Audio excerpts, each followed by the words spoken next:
You had Biggie, Harvest Brown, and Lost Boys. Yes, the Lost Boys. Yeah. Okay, so that really, first. Right. So basically, it was like a grassroots following. Now I know that there was like some hot joints in the archive somewhere that you recorded for the album that never saw the light of day. Oh, definitely. There was some really hot tracks. Like if they would have put these tracks out, forget about it. I recorded one with Wookie Stewart in Atlanta. I mean, the joint was off the hook. It was like a Keith Sweat joint. Wookie did. He did. Which joint was that? From your head to your toes. I Want to Love You Down. From your head to your toes. He did that for Keith Sweat. I think that's the title of it. It's been so long I haven't heard that song, but. He recorded that, and he produced that and wrote, and also he did Promises for Christopher Williams, and he did Tell Me When Will I See You Smile Again for Bell Biv DeVoe. The joint that he did was, awesome. And then there was another producer, which they weren't really out there like that, but their uncle was, and that was Brian and Andre Wilson, with Charlie Wilson's nephew. Okay. They did some really strong tracks for me. And then, who else?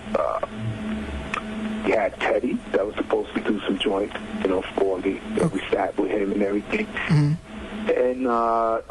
And Mark Morales and Corey Rooney did a beautiful song called, actually the original name was Changes, because Christopher Williams had that single that was also named Changes. They changed the name to Confusion. But the song was like the background, the chorus was like gospel. It was like a tearjerker. It was a really, really, really nice joint. Mm-hmm. There was a few joints that if they would have really released the album, I think that right now you would have definitely been talking to a millionaire right now, because it was time, it was the era, and I was before my time. Right. Yeah, definitely that, because it sounded like you had a lot of New Jack Swing heavy hitters. Now, what was your feelings about the whole Latin explosion here in the States with Ricky Martin, Enrique Iglesias, and then the current crop of Latin R&B artists like Baby Bash and Frankie J? Oh, my God. Happy, because I always said that in America there were a lot of, talented Latinos that loved also, R&B and, and they sung, and they also wrote and produced, otherwise than salsa, or merengue, like they did, contemporary music also, that they were born here in the States, that they did all different types of music.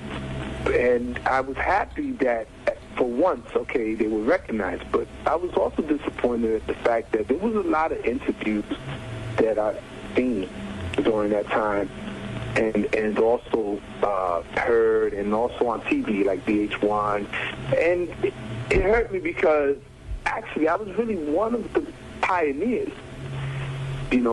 I just wasn't really out there like that, but the way they were talking about, for example, the Ricky Martin and Jennifer Lopez and them, they was acting like they were the first, the real first one. And that's what kind of disappointed me about, because the label that I was signed to and the buzz that personalities did create, a lot of people didn't know about me, because, I've ran into a few people that knew of me, that didn't know me, but knew of me, and they was like, oh, that was you? Oh, I had to sing for what happened. Oh, I love that song, It did create a buzz, everywhere. I've been traveling, lately, and I went to Chicago, for example, and I ran into a few people that also brought it up. Right, because basically, Personality, that record is basically strong among New Jack Swing fans, and like we had in the previous conversation, it's gotten a lot of love, especially overseas. Yeah, definitely. I was receiving royalty checks from Holland and also Spain. Mm-hmm. Definitely, there's a strong cut. Italy also too. Strong cut. Now, what, in your opinion, made New Jack Swing and hip hop so special? I think what made it so special, I was a true fan of Guy. You know, Teddy started all that, you know. But prior to that, like I said, you know, I love the sound of Stevie. I also love the sound of, you know, Charlie Wilson. You know, that's where Aaron got his style from, you know, Charlie Wilson. But, like, when Teddy brought that style out, it was new, it was fresh. You know, it just took R&B to a different, like, somewhere else, you know, and I loved it. And, you know, I jumped in and I did something that I loved to do at the time, you know. Right. So what's your opinion on the current state of the music industry with, like, hip-hop swallowing up R&B? R&B sounded more hip-hop, and then record sales are not like they used to. It's sad because I remember, like, the era where R&B, okay, like, one of the things, like, before I get real deep into it, like, I wanted to say this. Like, I've heard a few people, right, for example, that they love hip-hop, right?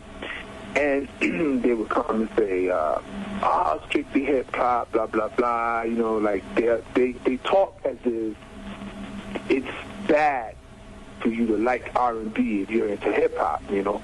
Whereas I grew up in an era where people that love to listen to hip-hop, they listen to everything. They listen to rock back then. They listen to R&B, of course, because they used to take the vinyls and use the R&B song, you know, to rap, you know, over the beats or whatever, over the music. Now, one of the things that I'm disappointed about is that today, the music is not the same. It's kind of cold. It doesn't have that feel, that happiness.